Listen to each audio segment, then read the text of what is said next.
Leslie, otherwise known as Cellomoji, and I'm here to talk about tips and tools to help you on your cello journey. Well, thanks so much for joining me on my first ever episode number 1.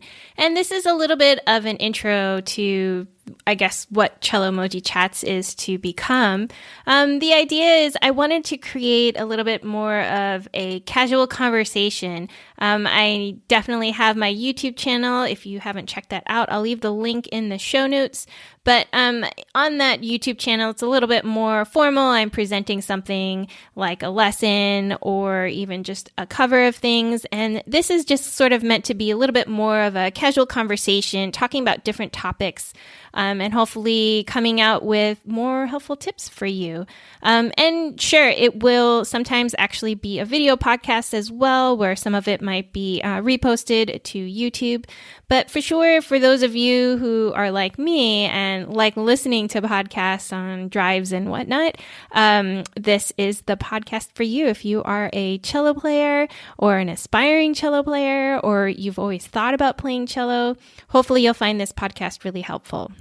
So who is this for? I mean, this podcast really is about all things cello. I mean, if you are playing cello, considering it, or know someone who is playing cello, say you're a child or a friend, and you just want to help them out, this podcast will hopefully give lots of tips and tools so that they can have an easier cello journey. But let's talk about me a little bit. I don't really talk about myself in the YouTube channel. Who am I? I am a professional cello player in Texas, and I have definitely had many years of schooling with cello as my major. So I went to undergrad, got my bachelor's of music in cello performance. Then I got my master's of music also in cello performance, and with a specialty, I guess, major in chamber music. So I did a lot of chamber music in my master's. And then I went to Texas again to get my doctorate in music performance. So a lot of people do call me Dr. Lee. Some of my students who, are at that university level definitely make them to call me Dr. Lee. But most of the people, they call me Miss Liz, or for those of you who know me through YouTube, they call me Cellomoji. And so I feel like I've had a lot of different experiences as a student as well as a teacher that I feel like I wanted to share.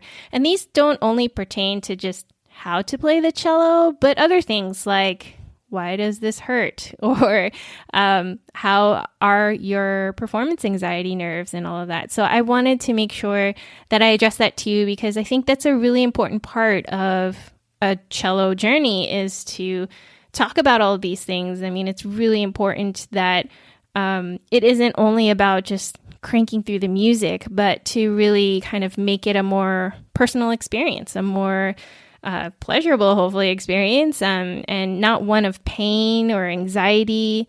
And I wanted to chat through it.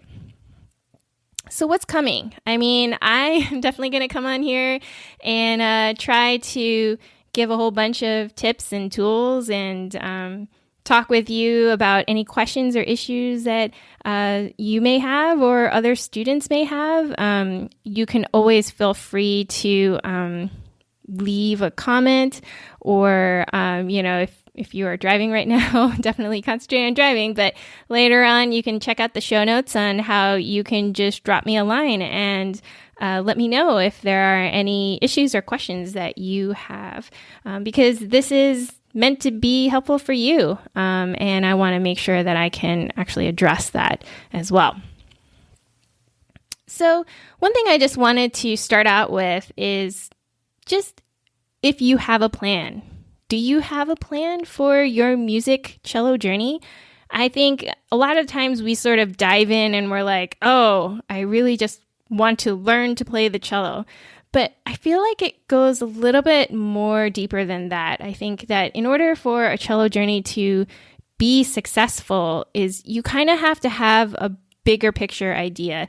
It's not enough to just want to learn to play the cello. I mean, I want to learn to play many instruments, but Do I actually learn to play them? Maybe not, because I think I don't necessarily have a bigger goal, like a bigger end game in sight. And so I think it's really important that if you are starting to learn an instrument, it doesn't even have to be cello. It could be something like playing piano or, with this past year, it seems like, learning ukulele or guitar. I mean, those are very popular instruments to learn as well. Cello is a little bit more involved, but, each instrument demands attention and a plan and an approach to it. You got to have a plan to succeed.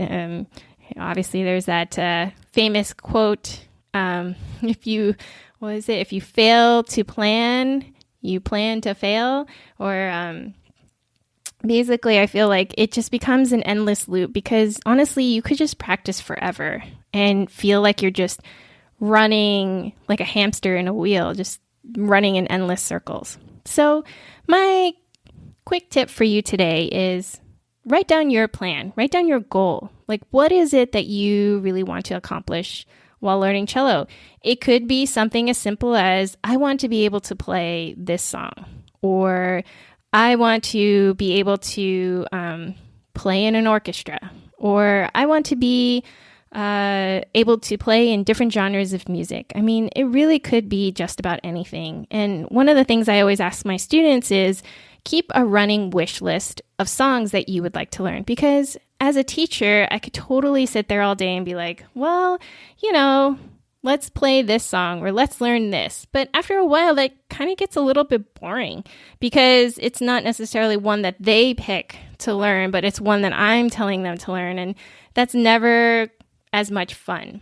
So why don't you later on, or, think about it maybe while you're on your way, is what is that list of music that you've always wanted to learn? Like, it could be classical, it could be non-classical, it could be, I've taught Broadway songs and pop songs.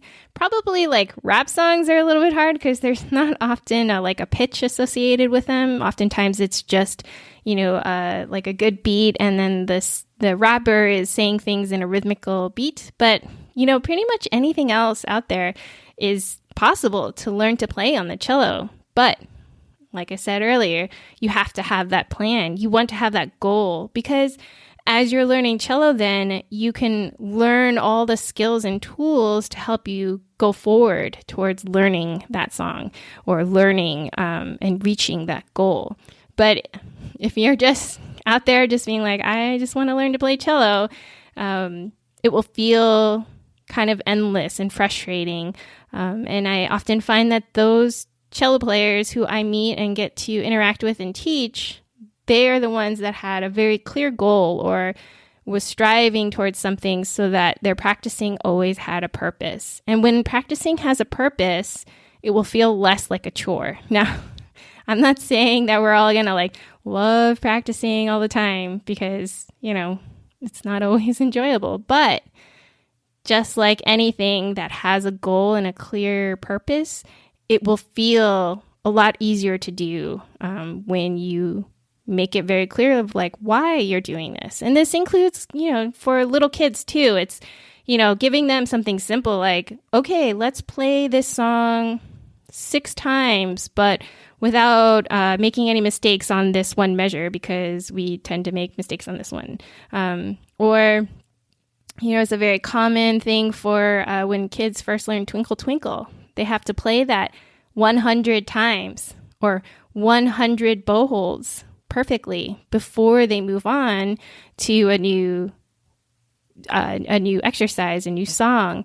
And 100 times, gosh, that seems like a lot, I know. But if you count every single time you do that, whether it's in a lesson, whether it's practicing, then 100 times can actually go by pretty quickly. It's just something that's concrete. You can have a little 100 tracker and check things off that makes it a little easier. But again, that is a goal. The goal is to do it 100 times before you're like, okay, I'm done and moving on. So take that quick win for today is try your best to come up with a plan. Now, plans change all the time, and I know that better than anyone, but starting out with a plan, having that plan set so that you can start going for that plan is just going to give you a lot more excitement, a lot more drive, and you're going to find that it's just going to feel a lot more exciting to do that. So go out there, write your plan out if you need to on paper. I wouldn't keep it in my head because that is all too easy to forget. So write it down somewhere or put it in your phone message app. I put a lot of ideas in my Google Keep. I use that a lot. So go ahead and do that. And if you want, you can also share that with me too. Thanks so much for listening to my first ever episode of Cellomoji Chats. Hopefully you found this quick tip helpful and you learned a little bit more about me as well. Stay tuned for more exciting episodes to come. If you liked this quick tip and making a plan, I would love for you to leave me a review or a comment wherever you can get podcasts from, whether it's Apple Music or Spotify. I would really, really appreciate your support. And thanks again. All right, until next time, guys. Cello on.